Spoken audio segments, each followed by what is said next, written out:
ప్రభుని ఆరాధించెదము. తన నివాసముగా మము సృష్టించిన, తన నివాసముగా మము సృష్టించిన నాథుని పొగడెదము. స్తుతి గానము చేసెదము, నాథుని పొగడెదము. స్తుతి గానము చేసెదము. తంబుర సితారతో మా ప్రభుని ఆరాధించెదము. తంబుర సితారతో మా ప్రభుని ఆరాధించెదము.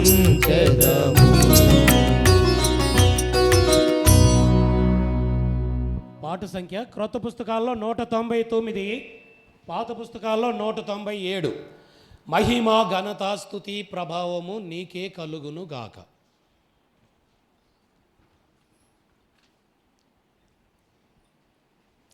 క్రొత్త పుస్తకాల్లో 199, పాత పుస్తకాల్లో 197. ఇంకా పాత పుస్తకాలు ఎవరి దగ్గర లేవని నమ్ముతున్నాము.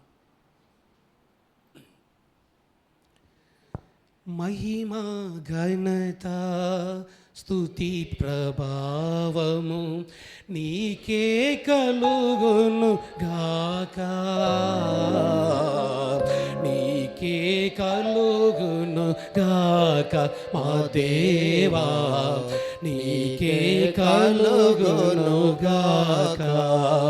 మహిమ ఘనత స్తుతి ప్రభావము నీకే కలుగును గాక, నీకే కలుగును గాక మా దేవా, నీకే కలుగును గాక. బుద్ధి జ్ఞానం సర్వ సంపదలు నిదానములే జ్ఞాన స్వరూపి. బుద్ధి జ్ఞాన సర్వ సంపదలు నిదానములే జ్ఞాన స్వరూపి.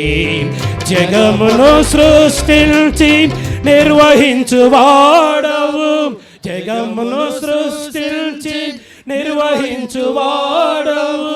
నీ జ్ఞానమును వివరింపతరమా, నీ జ్ఞానమును వివరింపతరమా. నీ జ్ఞానముతో నింపు మమ్ము ఆ దేవా, నీ జ్ఞానముతో నింపు మమ్ము. మహిమ ఘనత స్తుతి ప్రభావము నీకే కలుగును గాక, నీకే కలుగును గాక ఆ దేవా, నీకే కలుగును గాక. వెండి బంగారు అష్టైశ్వర్యములు నీ దానములే శ్రీమంతుడా. వెండి బంగారు అష్టైశ్వర్యములు నీ దానములే శ్రీమంతుడా.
యుద్ధ సూర్యుడా నీకా సాధ్యమైనది లేదే యెహోవా నీకా సాధ్యమైనది లేదే యెహోవా నీ సర్వశక్తిని వివరింపతరమా నీ సర్వశక్తిని వివరింపతరమా నీ సర్వశక్తితో నింపు ఆ దేవా నీ సర్వశక్తితో నింపు మహిమా గణత స్తుతి ప్రభావము నీకే కలుగును గాక నీకే కలుగును గాక ఆ దేవా నీకే కలుగును గాక శాశ్వతమైనది నీ మధుర ప్రేమ జ్ఞానము నన్ను మించు ప్రేమ స్వరూపి శాశ్వతమైనది నీ మధుర ప్రేమ జ్ఞానము నన్ను మించు ప్రేమ స్వరూపి కొరువగలేము నీ ఘన ప్రేమను కొరువగలేము నీ ఘన ప్రేమను చాటిలేని నీ ప్రేమను వివరింపతరమా సాటిలేని నీ ప్రేమను వివరింపతరమా నీ ప్రేమతో నింపు మమ్ము ఆ దేవా నీ ప్రేమతో నింపు మమ్ము మహిమా ఘనత స్తుతి ప్రభావము నీకే కలుగును గాక నీకే కలుగును గాక ఆ దేవా నీకే కలుగును గాక ఆర్పగలేమో నీ ప్రేమాగ్నిని అగాధ సముద్రములు జ్వాలమయుడా ఆర్పగలేమో నీ ప్రేమాగ్నిని అగాధ సముద్రములు జ్వాలమయుడా మరణమంత బలమైన నీ ప్రేమ దాటిని మరణమంత బలమైన నీ ప్రేమ దాటిని అగపే ప్రేమను వివరింపతరమా అగపే ప్రేమను వివరింపతరమా అగపే ప్రేమతో నింపు ఆ దేవా అగపే ప్రేమతో నింపు మహిమా ఘనత స్తుతి ప్రభావము నీకే కలుగును గాక నీకే కలుగును గాక ఆ దేవా నీకే కలుగును గాక మహిమా ఘనత స్తుతి ప్రభావము నీకే కలుగును గాక నీకే కలుగును గాక ఆ దేవా నీకే కలుగును గాక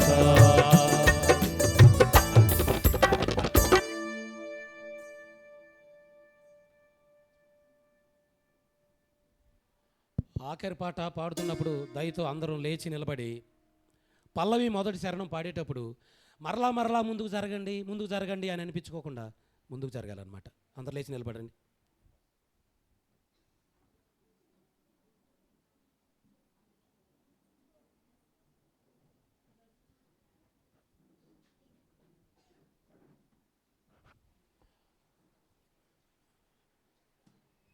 ప్లీజ్ కమ్ ఫార్వర్డ్. రండి ముందు. పాడేటప్పుడే రావాలనే ఉంది. వచ్చింది బ్రదర్స్ కూడా.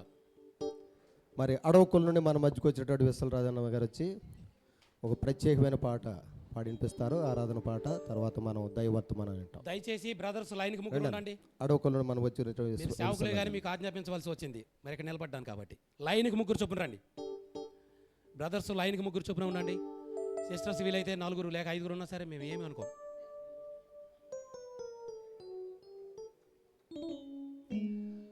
అన్న పాడుతున్న ఈ పాట పల్లవి శరణం, మొదటి శరణం పాడేటప్పుడు కలిసి పాడండి, ఆ తర్వాత కూర్చోండి.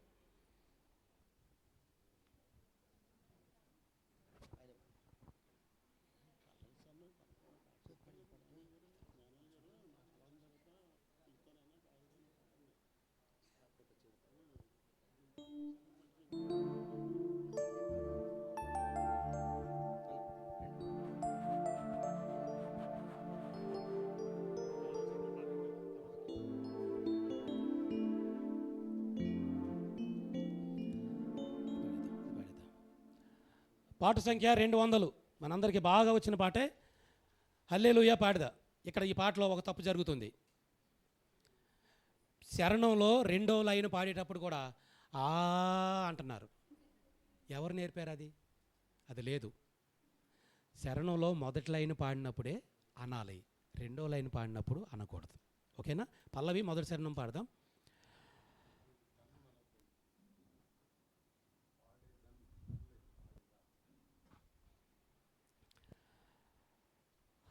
పాట సంఖ్య 200, పాత పుస్తకాల్లో 198.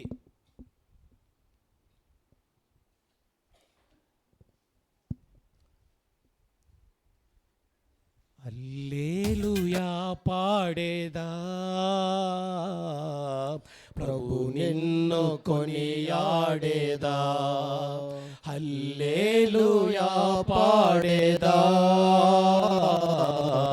ప్రభు నిన్ను కొనియాడేదా. అన్ని వేళలయందునా నిన్ను పూజించి కీర్తింతును. అన్ని వేళలయందునా నిన్ను పూజించి కీర్తింతును. ప్రభువా నిన్ను నే కొనియాడేదా. హల్లెలూయా పాడేదా, ప్రభు నిన్ను కొనియాడేదా. హల్లెలూయా పాడేదా, ప్రభు నిన్ను కొనియాడేదా. వాగ్దానములనిచ్చి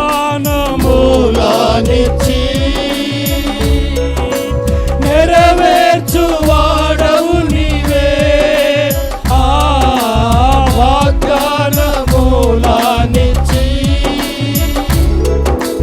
నెరవేర్చువాడవు నీవే.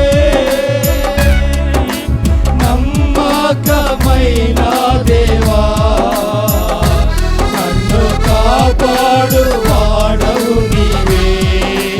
నమ్మకమైన దేవా, నన్ను కాపాడు వాడవు నీవే. ప్రభువా నిన్ను నే కొనియాడేదా. హల్లెలూయా పాడేదా, ప్రభు నిన్ను కొనియాడేదా. హల్లెలూయా పాడేదా, ప్రభు నిన్ను కొనియాడేదా. అన్ని వేళలయందునా నిన్ను పూజించి కీర్తింతును. అన్ని వేళలయందునా నిన్ను పూజించి కీర్తింతును. ప్రభువా నిన్ను నే కొనియాడేదా. హల్లెలూయా పాడేదా, ప్రభు నిన్ను కొనియాడేదా. హల్లెలూయా పాడేదా, ప్రభు నిన్ను కొనియాడేదా.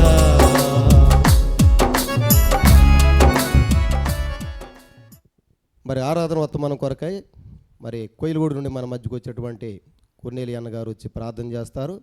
ఆ తర్వాత దైవత్వనం అన్నట్టు.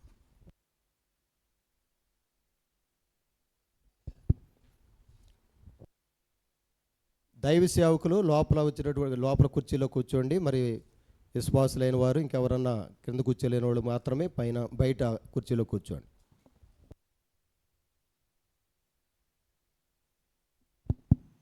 ప్రార్థన. ప్రేమ నమ్మకం గల మా తండ్రి, పరిశుద్ధమైన ఘనమైన నామాన్ని బట్టి నీకు వందనాలు స్తోత్రాలు చెల్లించుకుంటూ వస్తున్నాం. నీ మహాప్రేమను బట్టి నీకు వందనాలు.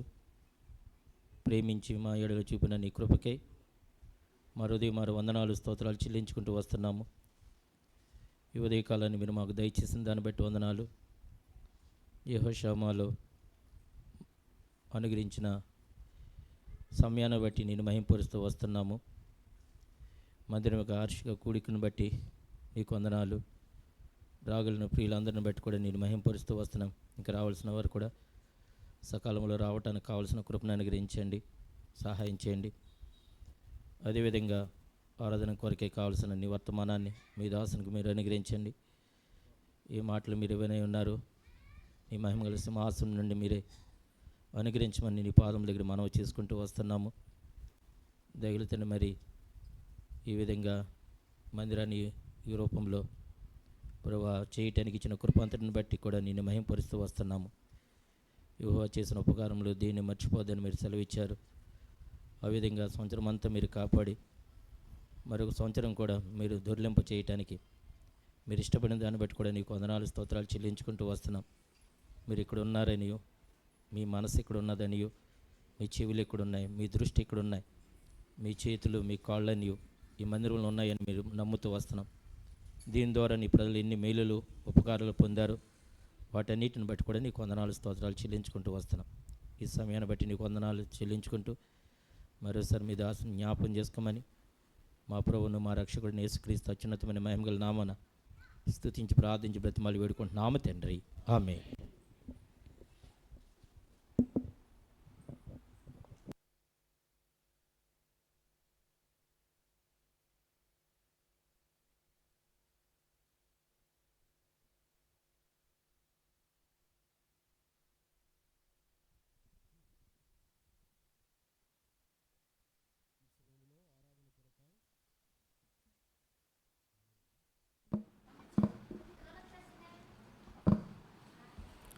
ఆరాధన కొరకాయ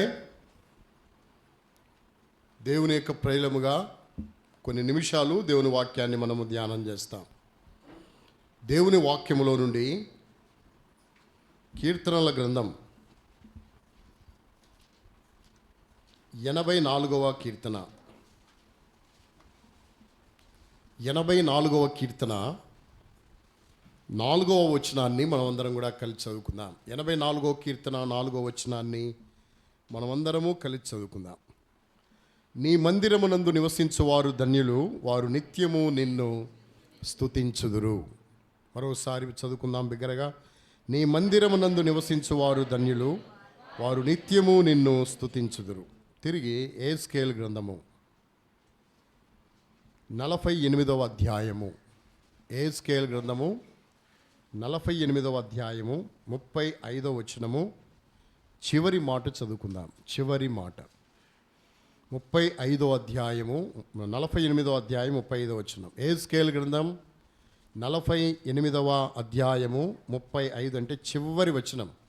యెహెజ్కేలు గ్రంథం యొక్క చివరి వచనాన్ని చివరి మాట చదువుతాం. యెహోవా యుండు స్థలమని నాట నుండి ఆ పట్టణమునకు పేరు. నాగనగా చెప్పండి. యెహోవా యుండు స్థలమని నాట నుండి ఆ పట్టణమునకు పేరు.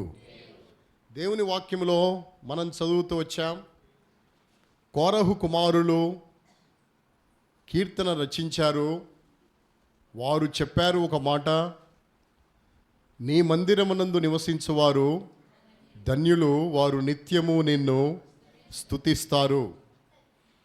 దేవుని మందిరమును గురించిన వాంఛ, దేవుని మందిరమును గురించిన మక్కువ, దేవుని మందిరమును గురించిన ఆసక్తి కలిగిన వారు కోరహు కుమారులు. అందుకనే కోరహు కుమారులు వారి కీర్తనలను మనం గమనిస్తే, వారి కీర్తనలలో దేవుని మందిరానికి వాళ్ళు ఇచ్చిన ప్రాముఖ్యత చాలా గొప్పది. 84వ కీర్తన మనం గమనిస్తే అక్కడ రాయబడింది, సైన్యములకు అధిపతియగు యెహోవా నీ నివాసములు ఎంత రమ్యములు. దేవుని నివాసములు ఎంత రమ్యమైనవి. దేవుని నివాసాల గురించి చెప్తూ మంచి స్టేట్మెంట్స్ వాళ్ళు ఇచ్చారు. ఏమేమి స్టేట్మెంట్ ఇచ్చినారు అంటే, భక్తిహీనుల యొక్క గుడారమందు నివసించుట కంటే నా దేవుని మందిర ద్వారము దగ్గర ఉండుట నాకు ఇష్టము. నీ మందిరములో ఒక్క దినము గడుపుట 1000 దినముల కంటే ఏమి శ్రేష్టము. 1000 దినముల కంటే శ్రేష్టము. నీ మందిరములో ఒక్క దినము గడుపుట 1000 దినముల కంటే ఏమిటి శ్రేష్టము. ఎందుకని వారి జీవితంలో మందిరాన్ని అంత ఎక్కువ ప్రేమించినారు? వాస్తవంగా వాళ్ళ జీవితాలు కనుక మనం గమనిస్తే వారికి ఏమన్నా మేలు జరిగిందా? లాభం వచ్చిందా? వాళ్ళు చూస్తే తీరని నష్టం వారి జీవితంలో చూడగలిగారు. తీరని ఘోరమైన నష్టం వాళ్ళు చూడగలిగారు. ఏంటా నష్టము? వారి తండ్రి తల్లి భూమి నెరవేర్చి వాళ్ళని ఏం చేసింది? మింగివేసింది. కోరహు కుమారులను మింగివేసింది. కోరహుని దాతాన్ని అభిరాముని మింగివేసింది. కోరహు కుమారులు ఏమవలేదు, చావలేదు. వారు చావలేదు. కానీ తండ్రి చనిపోతే, ఇంట్లో తండ్రి చనిపోతే ఆ కుటుంబంలో ఎంత నిరాశ ఉంటుందో, తల్లి చనిపోతే ఎంత నిరాశ ఉంటుందో.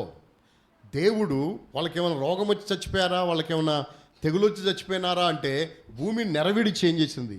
మింగేసింది. ఇప్పుడు వారి తల్లిదండ్రులను భూమిని నెరవేర్చి దేవుడే భూమికి ఆజ్ఞాపిస్తే భూమి మింగివేస్తే ఇప్పుడు వీళ్ళకి దేవుడి మీద ప్రేమ ఉంటుందా, ద్వేషం ఉంటుందా? ఏముంటుంది? దేవుడి మీద ద్వేషం ఉంటుంది. ఎవరికి? కోరవ కుమారులకి. కానీ వీళ్ళకి ఏముందో తెలుసా? దేవుని మీద ప్రేమ ఉంది. ఎందుకో తెలుసా? వారు తిరుగుబాటు చేసి చనిపోయినారు, కానీ దేవుడు మమ్మల్ని ఏం చేశాడో తెలుసా? కాపాడాడు. దేన్ని బట్టి కాపాడాడు? కోరహు కుమారుల్ని కాపాడింది. ఎలా కాపాడాడు? అందుకే వాళ్ళు కీర్తనలు రాసినారు. ఎన్నో కీర్తనలు, చక్కని కీర్తనలు రాశాడు. 42వ కీర్తన మనం చదివితే, దుప్పి నీటి వాగుల కొరకు ఆశపడుచున్నట్లు దేవా నీ కొరకు నా ప్రాణము ఏమవుతుంది? ఆశపడుతుంది. పిల్లల్ని కంట్రోల్ చేసుకోండి. ఒకవేళ వాళ్ళు కనుక అటు ఇటు తిరిగే లెక్క అయితే బయటికి తీసుకెళ్ళి సముదాయించుకుని మళ్ళీ తీసుకురండి. మీ వలన ఇతరులకు అభ్యంతరం కలగకుండా చూసుకోవాలి. కాబట్టి ఇక్కడ మనం చెప్పుకున్నాం, కోరహు కుమారులు వాళ్ళు కీర్తన రచిస్తూ వాళ్ళు చెప్పిన మాట ఏమిటి అంటే, దేవుని మందిరము చూడవలనని నా ప్రాణము ఏమవుతుంది? ఆశపడుతుంది, సొమ్మసిల్లిపోతుంది. దేవునిలో కనపడాలని దుప్పి నీటి వాగుల కొరకు ఆశపడుచున్నట్లు నా ప్రాణము కూడా ఏమవుతుంది? ఆశపడుతుంది. దేవుని మందిరాన్ని అంతగా ప్రేమించినారు. కారణం ఏంటంటే దేవుడు వాళ్ళను కాపాడాడు. తెగులు నుండి, మరణము నుండి, ఆ భయంకరమైన నాశనము నుండి, దేవుని ఉగ్రత నుండి వారు ఏం చేయబడ్డారో తెలుసా? కాపాడబడ్డారు. ఎలా కాపాడారు? కోరహు కుమారులను దేవుడు ఎలా కాపాడాడు అనేది ఒక ప్రశ్న వేసుకుంటే వాళ్ళే చెప్పారు ఒక మాట.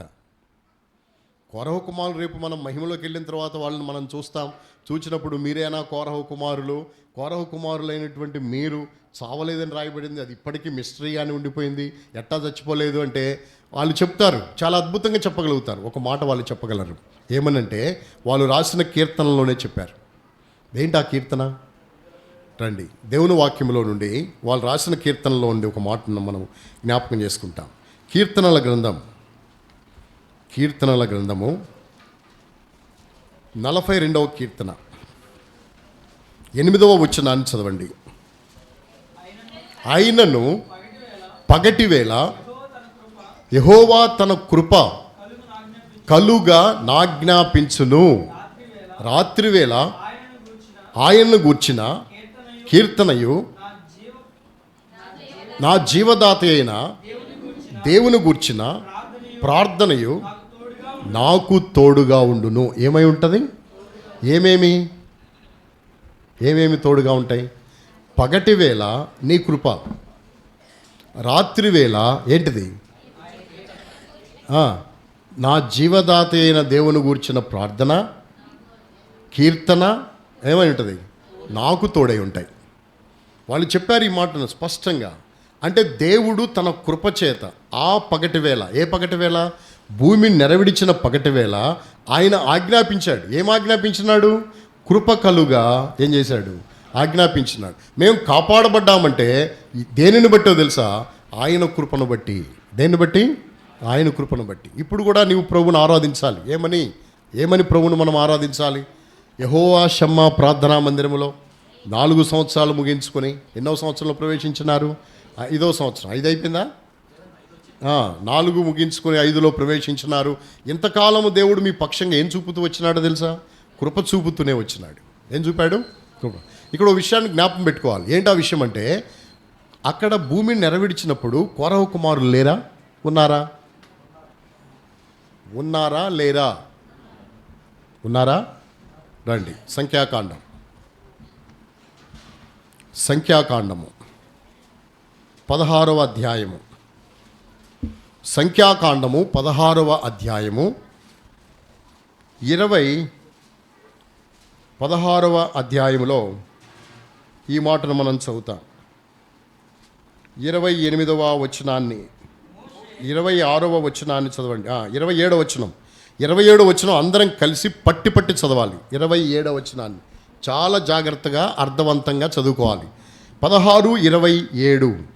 కాబట్టి వారు కోరహు, దాతాను, అబీరాముల నివాసముల యొద్ద నుండి ఇటు అటు లేచిపోగా, దాతాను అబీరాములను, వారి భార్యలను, వారి కుమారులను, వారి పసిపిల్లలను తమ గుడార ద్వారమున నిలిచిరి. ఎవరెవరు నిలిచారు? మళ్ళొకసారి. కోరహు, దాతాను, అబీరాముల నివాసముల నుండి అందరూ ఇటు అటు వెళ్ళిపోయినారు. వెళ్ళిపోయినప్పుడు దాతాను అబీరాములను, వారి భార్యలను, వారి కుమారులను, వారి పసిపిల్లలను, తమ భార్యలను తమ గుడారముల ద్వారమున నిలిచిరి. అంటే దాతాను అబీరాముల యొక్క కుమారులు ఉన్నారు అక్కడ, కానీ ఎవరు లేరు? కోరహు కుమారులు లేరు. ఆ వచనములో ఉన్నారా? లేరు. ఎవరున్నారు అక్కడ? దాతాను అబీరాములు, భార్య, కుమారులు, పసిపిల్లలు ఎక్కడున్నారు? 3 పేర్లు మొట్టమొదటిగా రాసుకుంటా వచ్చి కుమారుల గురించి రాసేటప్పుడు 2 పేర్లే రాసినారు. ఎవరి పేర్లు రాసినారు? దాతాను, అబీరాము. కోరహు కుమారులు రాశారు అక్కడ. ఎందుకని రాయలేదు వాళ్ళని అంటే, ముందే దేవుడు వాళ్ళని ఏం చేశాడు తెలుసా? వినాయించాడు. ఏం చేసినాడు? వినాయించుట అనే మాట మనం ఎక్కడ చూడవచ్చు అంటే, రండి, నిర్గమకాండము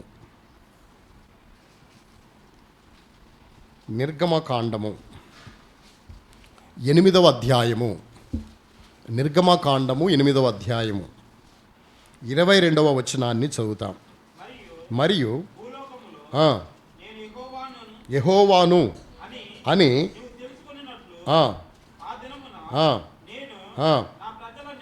నా ప్రజలు నివసించుచున్న గోషేను దేశమును వినాయించెదను. వినాయించెదను. ఐగుప్తు దేశములో తెగుళ్ళున్నాయి. అందులో ఒక పార్ట్ ఆఫ్ ప్లేస్ గోషేను. గోషేను అనే మొక్కని దేవుడు ఏం చేశాడు తెలుసా? వినాయించినాడు. అక్కడ చీకటి ఉంటుంది, ఇక్కడ వెలుగు ఉంటుంది. అక్కడ ఈగలు ఉంటాయి, ఇక్కడ ఏముండవు, ఈగలు ఉండవు. కాబట్టి వీళ్ళు మొట్టమొదటిగా ఈ కుమారులను దేవుడు ఏం చేశాడు తెలుసా? వినాయించాడు. కాబట్టి వారి హృదయాలలో కృతజ్ఞత ఉంది. మేము కూడా మా తండ్రి వలె భూమి ఏం చేయాల్సింది? మింగివేయాల్సింది. మేము కూడా మింగుడైపోవాల్సింది. మింగిపోవలసిన మా జీవితాలు, మింగుడైపోవలసిన జీవితాలను దేవుడు ప్రేమించాడు. ప్రేమించి మేము కాపాడబడ్డాం, వినాయించబడ్డాం. దేని చేత వినాయించబడ్డామంటే ఆయన కృప చేత. అందుకనే దావీదు అన్నాడు ఒక మాట, 92వ కీర్తన మొదటి 2 వచనాల్లో, 92వ కీర్తన మొదటి 2 వచనాల్లో ఆ మనుషుడు చెప్పాడు, యెహోవాను స్తుతించుట మంచిది, మహోన్నతుడా నీ నామమును కీర్తించుట మంచిది. ఉదయమున నీ కృపను, ప్రతి రాత్రి నీ విశ్వాస్యతను 10 తంతుల స్వరమండలముతోనూ గంభీర ధ్వని గల సితారాతోనూ ప్రచురించుట మంచిది అన్నాడక్కడ. ఉదయమున ఏం చూపిస్తున్నావు? కృప. ప్రతి రాత్రి ఏం చూపిస్తున్నావు? అందుకని ఈనాడు నీ జీవితంలో చెప్పు, మనం అడిగినా అడగకపోయినా ఉదయం అవ్వగానే వచ్చేస్తుంది మనకి. ఏంటిది? కృప. రాత్రి అవ్వగానే వచ్చేస్తుంది. ఏంటిది? విశ్వాస్యత. అందుకనే దావీదు చెప్పాడు, నేను కొండల్లో ఉన్నా, లోయల్లో ఉన్నా, నేను ఎలాంటి ప్రదేశాల్లో ఉన్నా నీ కృప ఉదయమున ప్రతి రాత్రి ఏమొస్తుంది? నీ విశ్వాస్యత వస్తుంది. నాకు కనపరుస్తున్నావు. నీ కృపచేత నీ విశ్వాస చేత నన్ను నడిపించుకుంటూ వెళ్ళిపోతున్నావు. అందుకనే కోరహు కుమారులే రాశారు ఈ మాట, నీ మందిరమునందు నివసించువారు ధన్యులు, వారు నిత్యము నిన్నేం చేస్తారు. ఇప్పుడు వాళ్ళల్లో ద్వేషం వచ్చిందా, ద్వేషం ఉందా, కృతజ్ఞత ఉందా? ఎందుకు కృతజ్ఞత వచ్చింది? ద్వేషము రావాల్సిన పరిస్థితుల్లో వారి హృదయాలు కృతజ్ఞతతో నింపడానికి గల కారణము దేవుడు వారిని వినాయించినాడు. దేన్ని చూపించాడు తెలుసా? కృప చూపి. ఏం చూపి? కృపను చూపి వారిని వినాయించినాడు గనక వారు చావలేదు. ఎవరు చావలేదు? అందుకే వారు కీర్తన రాసినాడు. ఏమని? నీ మందిరమునందు నివసించేవారు ఎవరు ధన్యులు, వారు నిత్యము నిన్నేం చేస్తారు, స్తుతిస్తారు. అయితే ఈ మందిరం పేరేంటి? ఫస్ట్ ఏలీం అన్నారనుకుంటా, తర్వాత దీని పేరు యెహోవా షమ్మా. యెహోవా షమ్మా అంటే అర్థం ఏంటి? యెహోవా ఇచ్చటున్నాడు. మీరు పాట పాడారు కదా, యెహోవా షమ్మా ఇచ్చటున్న వాడవు, జీవింతువు ప్రభు యుగ యుగముల్. యెహోవా షమ్మా ఇచ్చటున్న వాడవు, జీవింతువు ప్రభు యుగ యుగముల్. సదమమ్ము నీతోనే నుంచెదవు, సదమమ్ము నీతోనే నుంచెదవు. ఓ అబ్రహాం ఇస్సాకు ఇశ్రాయేలు దేవా, నిత్య నివాసి నీవు. ఓ అబ్రహాం ఇస్సాకు ఇశ్రాయేలు దేవా, నిత్య నివాసి నీవు. యెహోవా షమ్మా అంటే అర్థం ఏమిటి అంటే అది హీబ్రూ పదము. దేవుడికి హీబ్రూలో చాలా పేర్లు ఉన్నాయి. ఆ పేర్లలో చివరి పేరు యెహోవా షమ్మా. యెహోవా షమ్మా అంటే అర్థం ఏంటంటే యెహోవా ఉండు స్థలము. ఏంటి పేరు అర్థము? యెహోవా ఉండే స్థలము. యెహోవా ఉండు స్థలముని ఆ పట్టణమునకు నేటి వరకు పేరు అని యెహెజ్కేలు గ్రంథం 48వ అధ్యాయము 35వ వచనంలో మనం చదువుకున్నాం. మరోసారి చదవండి చివరి మాట. యెహెజ్కేలు గ్రంథం 48వ అధ్యాయము, యెహోవా ఉండు స్థలమని నాట నుండి ఆ పట్టణమునకు పేరు. యెహోవా ఉండు స్థలమని నాట నుండి ఆ పట్టణానికి ఏమంట? పేరు. ఏంటి పేరు? యెహోవా ఉండే స్థలము అని. కాబట్టి ఇక్కడ నిజముగానే యెహోవా ఉన్నాడా అంటే రాత్రి నేను 2 సాక్ష్యాలు విన్నాను. ఏంటి ఆ సాక్ష్యం అంటే, ఒక మనుషుడు వచ్చాడు, అతను క్రైస్తవుడు కాదు, అన్యుడు. ఇక్కడికి వచ్చి మందిరము లోపలికి వచ్చి ఇదంతా చూసుకుని ఆయన ఒక మాట అన్నాడంట. మా అక్క ఒకసారి నన్ను హైదరాబాద్ తీసుకెళ్ళింది, హైదరాబాద్లో చూశాను ఇలాంటి మందిరాన్ని, మళ్ళీ ఈ ఊరిలో చూస్తున్నాను ఈ మందిరాన్ని అని చెప్పి ఆయన అన్నాడంట. ఇక్కడికి వచ్చిన తర్వాత నాకు ఎంతో ప్రశాంతంగా ఉంది, ఇక్కడికి వచ్చిన తర్వాత నేను ఎంతో పీస్ఫుల్గా ఉన్నాను, ఎంతో నెమ్మదిగా ఉంది. అంటే ఇక్కడ ఎవరున్నట్టు? ఇక్కడ దేవుడున్నాడు. దేవుడుండు స్థలం ఇది. అంటే యెహోవా షమ్మా అనేది ప్రూవ్ అయింది. ఒక అన్యుడు ఇచ్చిన సాక్ష్యం. ఒక అన్యురాలు ఇక్కడికి వచ్చి, మా ఇంటి దగ్గర ఎంత గందరగోళంగా ఉంటుంది, ఇక్కడికి వచ్చిన తర్వాత ఎంతో పీస్ఫుల్గా ఉంది. యెహోవా ఎక్కడుంటాడో అక్కడ నెమ్మది ఉంటుంది. అందుకనే మనం ఒక పాట పాడతాం. ఏమని? సిలువ చెంత కూరా, సిలువ చెంత కూరా, ఎచ్చాటలేని నెమ్మది ఉంది, ఎవ్వారు ఇవ్వాని శాంతి ఉంది. ఎచ్చాటలేని నెమ్మది ఉంది, ఎవ్వారు ఇవ్వాని శాంతి ఉంది. సిలువ చెంత కూరా, సిలువ చెంత కూరా, సిలువ చెంత కూరా, సిలువ చెంత కూరా. ఎచ్చటలేని నెమ్మది, ఎవరివని శాంతి యేసుక్రీస్తు ప్రభు దగ్గర ఉంది. అందుకే ఆయన చెప్పాడు, ప్రయాసపడి భారం మోసుకొనిచున్న సమస్త జనులారా నా యొద్దకు రండి, నేను మీకేమిస్తా? విశ్రాంతినిస్తా, నెమ్మదిస్తాను నేను అని ప్రభు చెప్పాడు. కాబట్టి ఆయన దగ్గర నెమ్మది ఉంది. అంటే దేవుడు ఇద్దరు అన్యజనులు వాళ్ళు ఇచ్చిన సాక్ష్యమును బట్టి ఇది యెహోవా ఏంటిది షమ్మా, దేవుడి స్థలమందు ఉన్నాడు. అయితే ఈరోజు మన వర్తమానం ఏంటంటే దేవుడు ఎలా ఉన్నాడు, ఏమై ఉన్నాడు అనేది మనం తెలుసుకోవాలి. ఈ 4 సంవత్సరాలు మీ ఆత్మీయ జీవితంలో ఇలా ఉన్నాడా? ఇలా ఉంటే గనక హృదయాన్ని తెరిచి ప్రభువును ఆరాధించు. ఎలా ఉంటే ఒకే ఒక భక్తుడు 5 విషయాలు చెప్పాడు. ఒకే ఒక భక్తుడు దేవుడు నాకు ఏమై ఉన్నాడు, దేవుడు నాకు ఎలా ఉన్నాడు, ఉండు స్థలము కదా ఇది, ఎలా ఉన్నాడు, ఎలా ఉన్నాడు, 5 విషయాలు ఈరోజు మనం చూద్దాం. రండి దేవుని వాక్యంలో నుండి, దేవుని వాక్యములో నుండి కీర్తనల గ్రంథం 73వ కీర్తన, 73వ కీర్తన 25వ వచనము. 73వ కీర్తన, ఆకాశమందు నాకెవరున్నారు, నీవు నాకు ఉండగా, నీవు నాకుండగా లోకములోనిది ఏదియు నాకు, ఎవరు, నీవు నాకు ఏంటి ఉండగా. ఉండగా అంటే అర్థం ఏంటి? అన్న మెతుకులన్నీ ముద్ద చేస్తే ఏమవుద్ది? ఉండ. ఆ ఉండ దేవుడు ఆ ఉండేనా? కాదుగా. మరి ఏ ఉండ? నీవు నాకు ఏం చేయగా ఉండగా, నీవు నాకుండగా ఈ లోకములోనిది ఏదియు నాకు ఉండగా. ఎలా ఉండగా? ఆసాపు రాసిన కీర్తనలో నుండి, ఆసాపు చాలా కీర్తనలు రాసినాడు, ఆసాపు కీర్తనలో నుండి 5 విషయాలు ఈరోజు మనము ధ్యానం చేద్దాం. అందులో మొట్టమొదటి విషయము నీవు నాకుండగా. ఎలా ఉండగా? రండి 73వ కీర్తన మొదటి వచనాన్ని చదవండి. 73వ కీర్తన మొదటి, ఇశ్రాయేలీలు ఎడల, శుద్ధ హృదయుల ఎడల నిశ్చయముగా దేవుడు ఎలా ఉన్నాడు? దయాళుడై ఉన్నాడు. నీవు నాకుండగా. ఎలా ఉండగా? దయాళుడవై ఉండగా.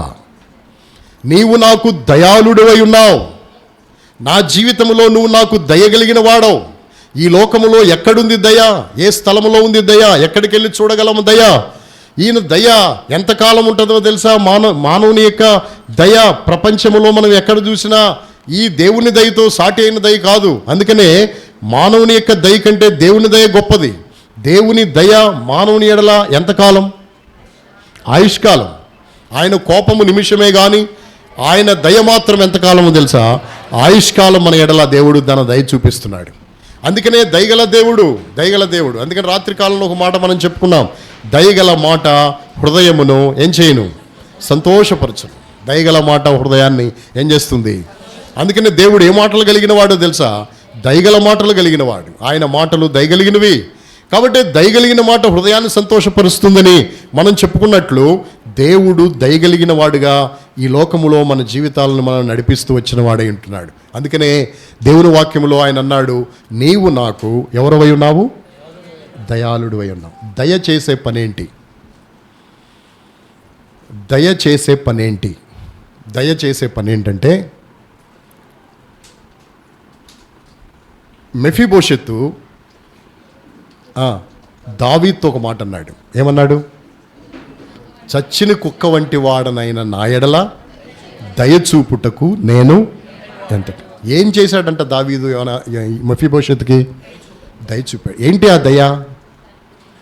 ఎక్కడో ఉన్న మెఫీబోషెత్తుని తీసుకొచ్చి ఏం చేశాడు? రాజు యొక్క అంతఃపురానికి తెచ్చి రాజు బల్ల దగ్గర చేర్చి, సదాకాలం నా బల్ల యొద్ద నువ్వేం చేయి? భోంచేయి, భయపడవద్దు అన్నాడు. వాస్తవంగా వీళ్ళిద్దరి మధ్య ఏంటంటే కుక్క పిల్లి రకం. ఎవరిద్దరు?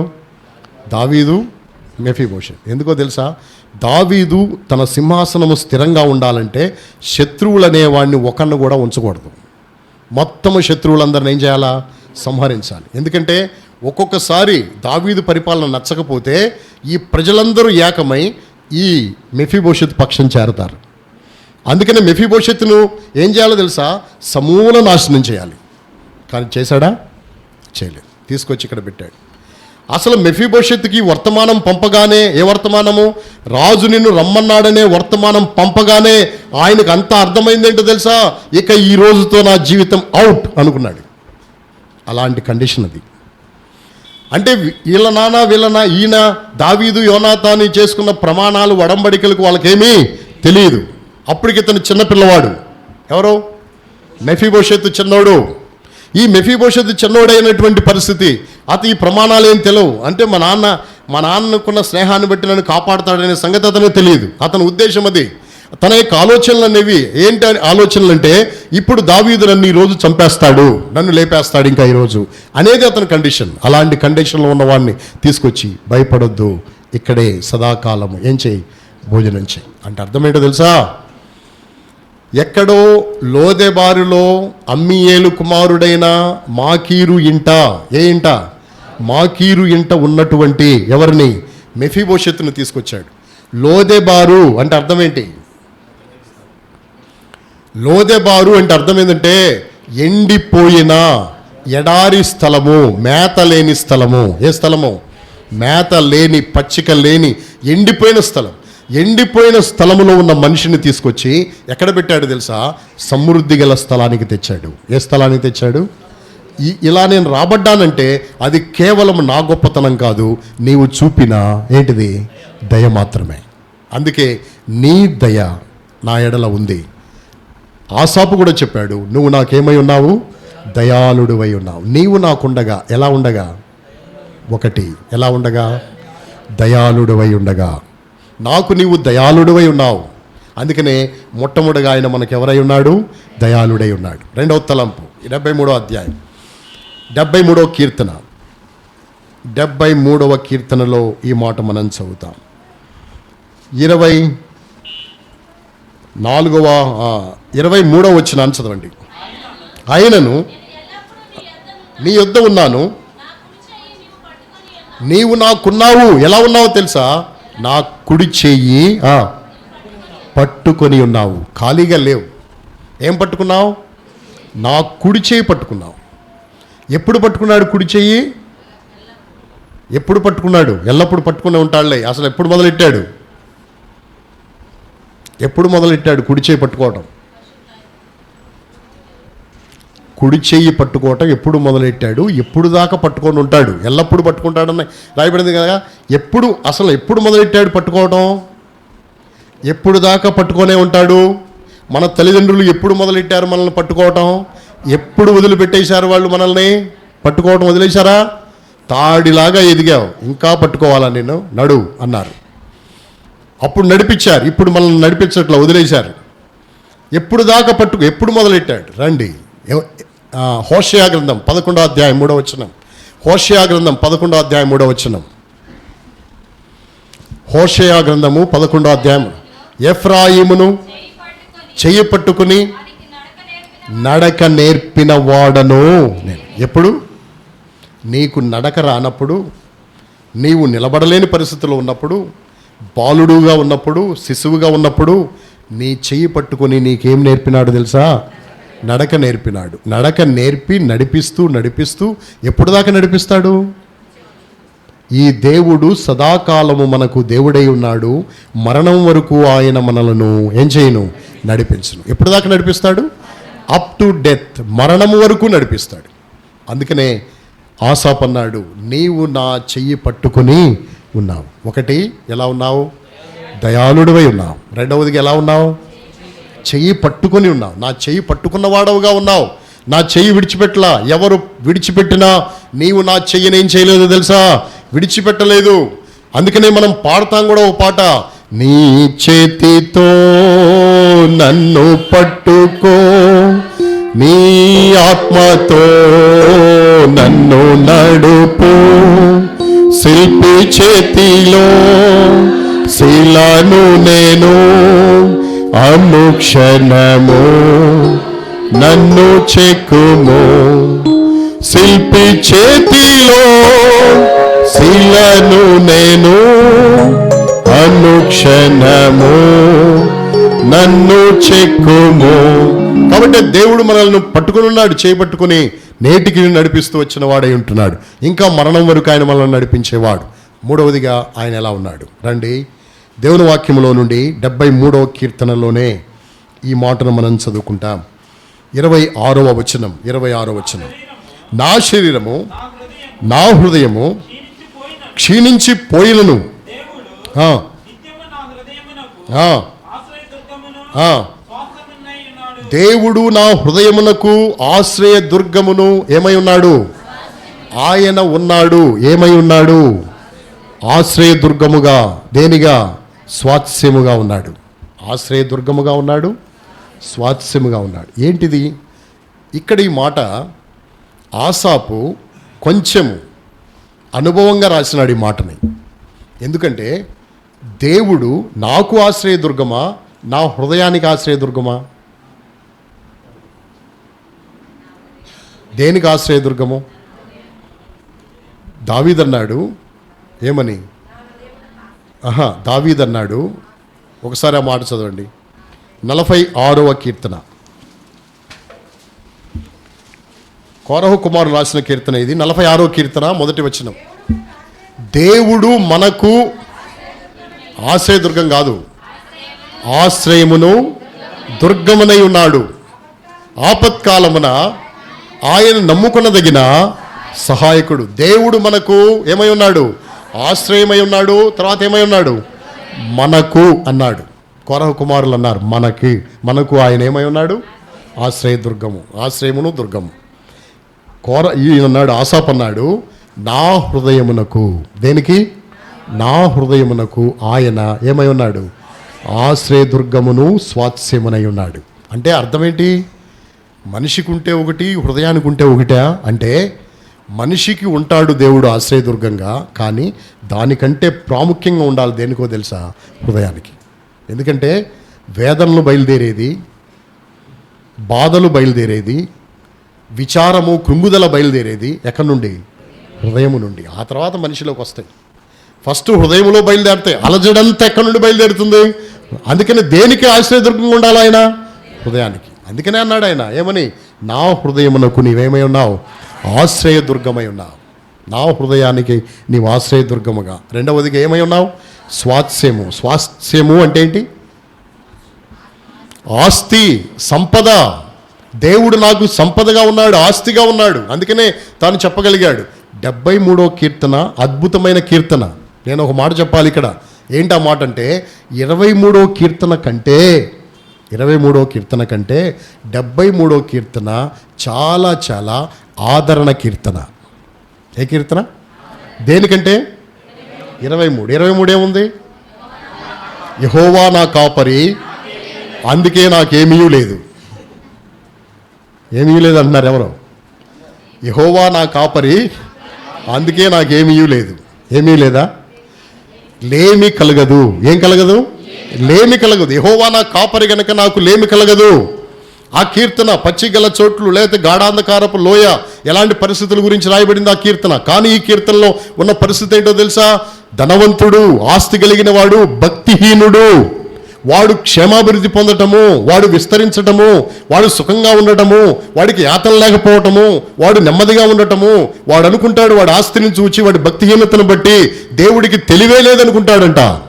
ఏం లేదనుకుంటాడు? కానీ వాడే బాగున్నాడు, నేను బాగులేదు, నాకెంతో బాధ ఉంది, నాకెంతో ఇబ్బందులు ఉన్నాయి, నాకెన్నో సమస్యలు ఉన్నాయి. వాడు చూడు ఎంత పచ్చగా ఉన్నాడో, వాడికి ఏ తెగులు రావట్లా, ఏ గొడవలు రావట్లా, ఏ అపాయాలు రావట్లా, వాడు సుఖంగా ఉన్నాడు. నా పరిస్థితి ఏంటి అని బాధపడిన సందర్భము. 73వ కీర్తన. ఎవరు బాధపడ్డారు? ఆసాపు. ఏంటి ప్రభువా వాడు చాలా బాగున్నాడు, నేను చూడు ఇట్ట అయిపోతున్నాను, ఎన్ని బాధలు పడుతున్నాను, వాడు చూడు ఎంత నెమ్మదిగా ఉన్నాడు అని ఆయాసపడి అసలు దీని అంతమేమవుద్దో తెలుసుకోవాలని దేవుని సన్నిధిలోకి వెళ్ళి కూర్చున్నాడంట. ఎవరో? ఆసాపు. వెళ్ళి కూర్చుంటే అప్పుడు దేవుడు అతనితో మాట్లాడితే అతడు తెప్పరిల్లిన తర్వాత రాసిన మాటలు ఇవి. ఏవి? దేవా నీ చెయ్యి పట్టుకొని, నా చెయ్యి నీవేం చేసి ఉన్నావు? పట్టుకొని ఉన్నావు. నీ ఆలోచన చేత నీవు నన్ను ఏం చేస్తావు? నడిపిస్తావు. ఆకాశమందు నీవు తప్ప నాకు ఎవరున్నారు? నీవు నాకుండగా ఈ లోకములోనిది ఏది నాకు అక్కర్లేదు అని చెప్పి అప్పుడు ఈ ఆదరణ మాటలు ఆయన రాసినాడు. అందులోనే ఈయన చెప్పాడు. ఏమన్నాడు తెలుసా? నా ప్రాణములో విచారాలు హెచ్చుగా మెండుగా రేగుతూ ఉంటే నా ప్రాణమునకు నీవేమై ఉన్నావు? ఆశ్రయ దుర్గమై ఉన్నావు. రెండవదిగా స్వాస్యముగా, నాకు ఆస్తిగా ఉన్నావు నీవు. నా ఆస్తి నీవే. నా ఆస్తి ఎవరు? నా ఆస్తి నీవే, నా స్వాస్థ్యము నీవే అని చెప్పి, నాకు నువ్వు స్వాస్థ్యముగా ఆస్తిగా ఉన్నావని చెప్పి ఆ మనుషుడు దేవుణ్ణి మహింపరిచినాడు. ఇది మూడవదిగా. ఒకటి, నువ్వు నాకు ఎలా ఉన్నావు? దయాళుడివై ఉన్నావు. రెండు, నీవు నా చేయి పట్టుకొని ఉన్నావు, నా కుడి చేయి పట్టుకొని ఉన్నావు. మూడు, నీవు నా ప్రాణమునకు ఆశ్రయమును, ఆశ్రయదుర్గమును, స్వాస్థ్యమునై ఉన్నావు. నాలుగవదిగా నువ్వు ఎలా ఉన్నావు? 74వ కీర్తన. 74వ కీర్తనలో 12వ వచనాన్ని చదవండి. పురాతన కాలం మొదలుకొని దేవుడు నా రాజై ఉన్నాడు. నీవు నాకుండగా, ఏమై ఉండగా? రాజై ఉండగా. నువ్వు నాకు రాజువై ఉండగా. ఎలా ఉన్నావు? రాజువుగా ఉన్నావు. నువ్వు నా రాజువు. నీవు దేవుడే మనకు రాజు అయితే, ఈ దినాన మందిర యానివర్సరీ వార్షికోత్సవానికి వచ్చిన మీరందరి జీవితాల్లో ఈ తీర్మానం చేసుకోండి. ఏంటి ఆ తీర్మానం? దేవుడే నీకు రాజా? ఆయన్నే రాజుగా చేసుకున్నావా? దావీదు అంత గొప్ప రాజు, తాను రాజు. రాజుకి రాజు అక్కర్లేదు, రాజుకి రాజులు అక్కర్లేదు. ఎందుకంటే నేనే రాజు, ఇంకో రాజు అయితే మళ్ళీ తేడా వచ్చేది పరిపాలన. అందుకనే ఈ రాజు ఏ రాజును ఒప్పుకోడు. అలాంటిది ఈయన అన్నాడు, రాజవైన నా దేవా నేను నిన్ను గణపరిచెదను. రాజవైన నా దేవా నేను నిన్ను గణపరుస్తా. ఆయన్ను ఎవరిగా చేసుకున్నాడు? రాజుగా చేసుకున్నాడు. ఇప్పుడు ఈ ఆసాపు అన్నాడు, నీవు పురాతన కాలం మొదలుకొని నువ్వు నాకేమై ఉంటివి? ఆయన రాజు అయితే మనకు లాభం ఏంటి? ఆయన రాజు అయితే, దేవుడే మన రాజు అయితే మనకు వచ్చే లాభం ఏంటి? దేవుడే రాజు అయితే మనకు వచ్చే లాభం ఏంటి? అసలు రాజు పరిపాలన చేస్తాడు. ఇంకా సరే, ఒక మాట చెప్తాను నేను. యేసుక్రీస్తు ప్రభువారు 5 రొట్టెలు 2 చేపలను పంచిపెట్టాడు. ఎంతమంది తిన్నారు? 5,000 మందేనా? ఇంకా తినలేదా? 5,000 మంది పురుషులు. స్త్రీలు లేరా? పిల్లలు లేరా? ముసలోళ్ళు లేరా? ఉన్నారు. వీళ్ళందరూ తినగా ఎన్ని గంపలు మిగిలినాయి? ఇది చూచిన వాళ్ళకి, అక్కడున్న ప్రజలందరికీ మనసులో ఒక అభిప్రాయం వచ్చింది. ఏం అభిప్రాయం వచ్చింది అనా? ఇలాంటి ఆయన్ని రాజుగా చేసుకోవాలరా మనం. వీళ్ళని చేసుకోవడం వేస్ట్ రా. వీళ్ళని చేసుకోవడం వేస్ట్. ఎవరిని చేసుకుంటే మేలు? యేసు ప్రభుని రాజుగా చేసేసుకుందాంరా. ఎందుకంటే వండక్కర్లేదు, పిండి ముద్ద పిసుకక్కర్లేదు, పామక్కర్లేదు. ఎన్ని కావాలంటే అన్ని రొట్టెలు, ఎన్ని కావాలంటే అన్ని ఏంటి? చేపలు, విస్తారంగా చేపలు వచ్చేస్తాయి. యేసు ప్రభుని ఎవరిగా చేసుకుందాం? మనము రాజుగా చేసుకుందామనే అభిప్రాయం వాళ్ళందరికీ కలిగింది. రండి, యోహాను సువార్త 6వ అధ్యాయము, జాన్స్ గాస్పెల్ చాప్టర్ 6 6వ అధ్యాయము 15వ వచనాన్ని చదవండి. రాజుగా చేయుటకు వారు వచ్చి యేసు ఎరిగి ఒంటరిగా వెళ్ళను. రాజుగా చేయుటకు వారు వచ్చి బలవంతం చేస్తున్నారనే సంగతి ప్రభు తెలుసుకొని ఒంటరిగా అక్కడికి వెళ్ళిపోయినాడు. అంటే అర్థము, ఇక యేసు ప్రభువును మనం రాజుగా చేసుకుంటే రొట్టెలే రొట్టెలు, చేపలే చేపలు, మొక్కలే మొక్కలు తినేయచ్చు. ఎవరిని చేసుకుంటే? యేసు ప్రభువుని రాజుగా చేసుకుంటే. అంటే అర్థం ఏంటంటే, రాజు పోషిస్తాడు. ఏం చేస్తాడు? పోషిస్తాడు. మంచి రాజు తన ప్రజలను మంచిగా పోషిస్తాడు. మంచి పోషకుడు అవుతాడు రాజు. మంచిగా పరిపాలన చేస్తాడు, మంచి పోషకుడు అవుతాడు. అందుకనే ప్రభువు మన మంచి ఎవరయ్యాడో తెలుసా? పోషకుడు. ఆత్మీయముగాను భౌతికంగాను యెహోవా షమ్మాలో ఉన్న వారికి ఈ 4 సంవత్సరాలు ఎవరై ఉన్నాడు? ఆయన రాజుగా, మంచి ఎవరుగా? పోషకుడిగా ఉన్నాడు. మనం బిర్యానీలు లేకపోతే మంచి మంచి ఆహార పదార్థాలు తిన్నా అది ఒక ఎత్తు. మంచి వర్తమానం చెప్పే సేవకుడు దొరికితే సంఘానికి ఏంటిది అది? అదొక ఎత్తు. అది మామూలు ఎత్తు కాదు. అది ఆ ఎత్తును దేంతో పోల్చలేం మనం. కాబట్టి మంచి వర్తమానం. ఇప్పుడు ఈ వర్తమానం చెప్తా ఉంటే వినేవాళ్ళు ఆ వర్తమానాన్ని స్వీకరించాలని ఆశతో వచ్చిన వాళ్ళకి ఇది ఎలా దొరుకుతుందో తెలుసా? జుంటె తేనె లాగా వారికి దొరుకుద్ది. అందుకనే వారు వీటి కొరకు ఆశపడుతూ ఉంటారు. అందుకనే దేవుని వాక్యంలో మనం చదివాం, ఆయన మనకు ఎవరైతే రాజు అయితే ఆయన మనకు ఏమైన వాడు తెలుసా? మంచి పోషకుడు ఆయన. ఇది 4వ తలంపు. ఆయన అన్నాడు, నీవు నాకుండగా. యెహోవా షమ్మా అంటే ఉండువాడు. ఏమై ఉన్నాడు? ఒకటి, దయాళుడై ఉన్నాడు. రెండవది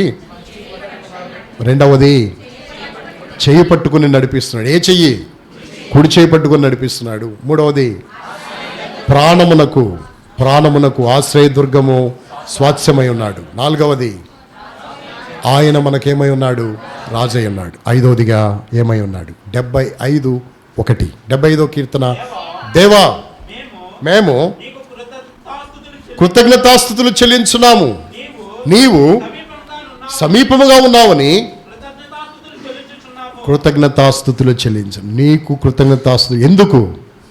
నువ్వు ఎలా ఉన్నావు? మాకు సమీపముగా ఉన్నావు. దేవుడు మనకు ఏమై ఉన్నాడు? సమీపమై ఉన్నాడు. దేవుడు ఎంత సమీపంగా ఉండే దేవుడో తెలుసా? బైబిల్ గ్రంథం చెప్తుంది, సమీపింపరాని అక్కడున్నాడు. అక్కడున్నవాడు ఎవ్వరూ పోలేని స్థలంలో ఉన్నవాడు ఎలా సమీపానికి వచ్చేస్తున్నాడు?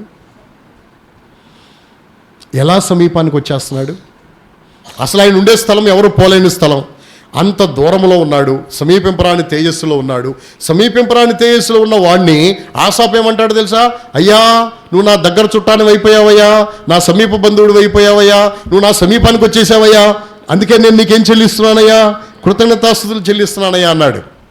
అంటే దేవుడు ఎంత సమీపానికి, ఎవరికి సమీపానికి వస్తాడు దేవుడు? ఎవరి సమీపానికి వస్తాడు దేవుడు? మోషే చెప్పాడు 4:7 ద్వితీయోపదేశకాండం డ్యూటరానమీ చాప్టర్ 4:7 4:7 ఏలయనగా మనము ఆయనకు మొరపెట్టినప్పుడల్లా మన దేవుడైన యెహోవా మనకు సమీపముగా ఉన్నట్టు మరి ఏ గొప్ప జనమునకు ఏ దేవుడు ఎలా ఉన్నాడు? ఎవరున్నారు సమీపంగా? ఈ దేవుడు సమీపంగా ఉన్నట్టు ఏ గొప్ప జనానికి ఏ దేవుడు? అంటే మొరపెట్టినప్పుడెల్లా దేవుడు నీకేమవుతున్నాడు తెలుసా? సమీపానికి వచ్చేస్తున్నాడు. మొరపెట్టినప్పుడెల్లా నీ సమీపానికి, నీ దగ్గరికి వచ్చేస్తున్నాడు. ప్రపంచంలో ఏ దేవుడైనా ఇలా సమీపానికి వస్తాడా? మోషే చెప్పిన మాటని కాదు, మా దేవుడు కూడా ఉన్నాడని వాదించి నిలబడే వాళ్ళు ఎవరైనా ఉన్నారా? ఎవరికి చాలదు ధైర్యం. ఎందుకో తెలుసా? ఈ దేవుడు సమీపంగా వచ్చినట్టు ఏ గొప్ప జనమునకు ఏ దేవుడు సమీపంగా ఉన్నాడు. ఎవరికి సమీపంగా ఉన్నాడు? ప్రభువా, మేము అరణ్యములో వెళ్తున్నాం, నువ్వు మమ్మల్ని కాపాడంటే ఎంత సమీపానికి వచ్చాడో తెలుసా? పగటిలో మేఘస్తంభము, రాత్రిలో ఏ స్తంభము? ఎవరి మధ్య?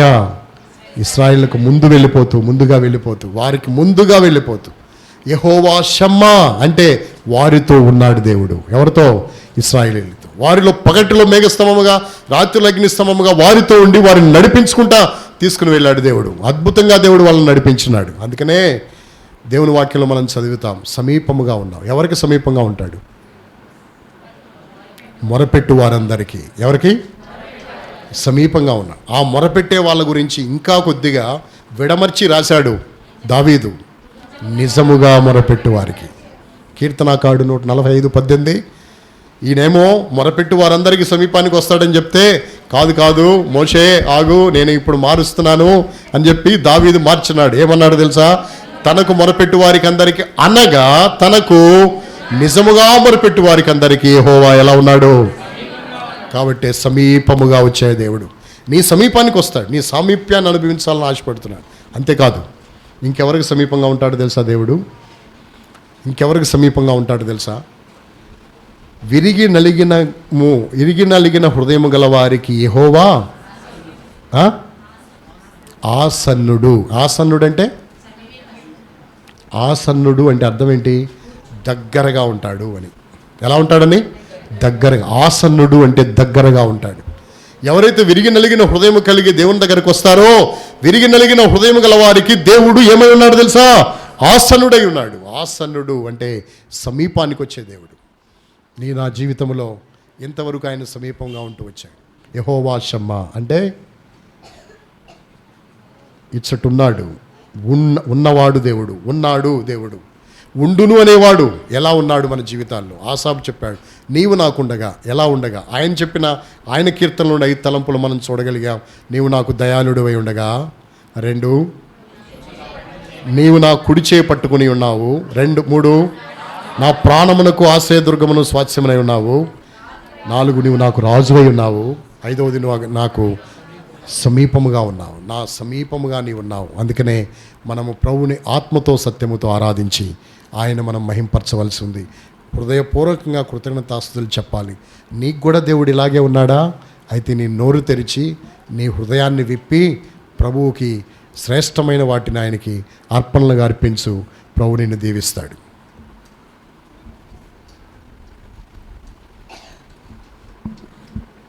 దయచేసి అందరూ కళ్ళు మూసుకోండి. మోకరించగల ప్రతి ఒక్కరు మోకరించండి. ఎన్న వాక్యాన్ని ఆధారం చేసుకుని మరి స్థానిక యెహోవా సంఘ పరిశ్వాసుల్లో ఒక సహోదరుడు, ఒక సహోదరి అవకాశం టైం ఉంటే మరి 2 సహోదరులు, 2 సహోదరులు తక్కువ మాటలతో ప్రభువుని ఆరాధించండి. అలాగనే బ్రాంచ్గా ఉన్నటువంటి సంఘం నుండి కూడాను ఒక సహోదరుడు కానీ ఒక సహోదరి కూడా ప్రభువుని ఆరాధన చేసిన తర్వాత దైవ సేవకులు నుండి ఒకరు, దైవ సేవకురాలు నుండి ఒకరు, ఆ తర్వాత ఆఖరిగా స్థానిక దైవ సేవకులు ఇరువురు కూడాను ప్రభువుని ఆరాధిస్తారు. ప్రారంభించండి.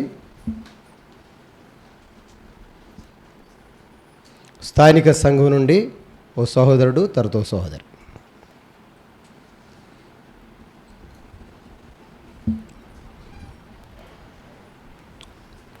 కళ్ళు మూసుకోవాలి కదా, అందరూ కళ్ళు తెరిచారు, అందుకనే వాళ్ళు స్టార్ట్ చేయట్లేదులా ఉంది.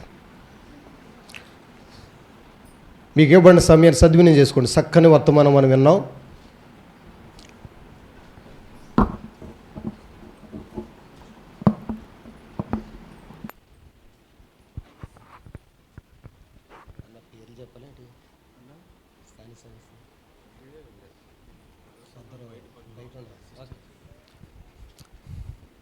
ఏలు బేతల నుండి కానీ సిస్టర్స్ స్టార్ట్ చేయండి. అంటే బాధ్యత కలిగిన సహోదరులు అందరూ బయట ఉండారని చెప్తున్నారు.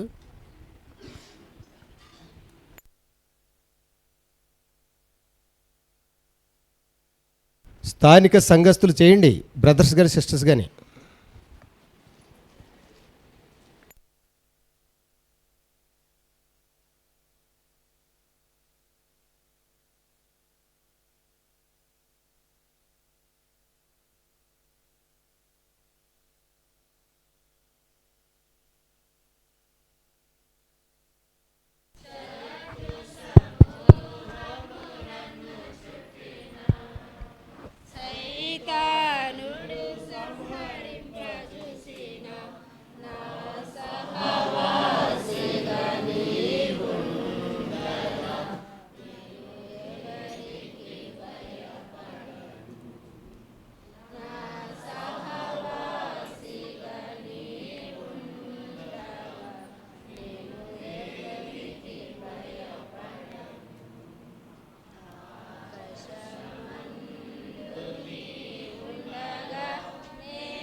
పరిశుద్ధుడైన దేవా, మహిమగల రాజ్యానికి ఘనమైన శ్రేష్టమైన ఉన్నతమైన నామం కొరకే నీకు వందనాలు, కృతజ్ఞతలు, స్తుతులు, స్తోత్రములు చెల్లించుకొంచున్నాను. ప్రభువా, ఆశ్చర్యకరుడు, ఆలోచనకర్త, నిత్యుడగు తండ్రి, సమాధానకర్త యగు దేవా, నీకే వందనములు, స్తుతులు, స్తోత్రములు చెల్లించుకొంచున్నాను.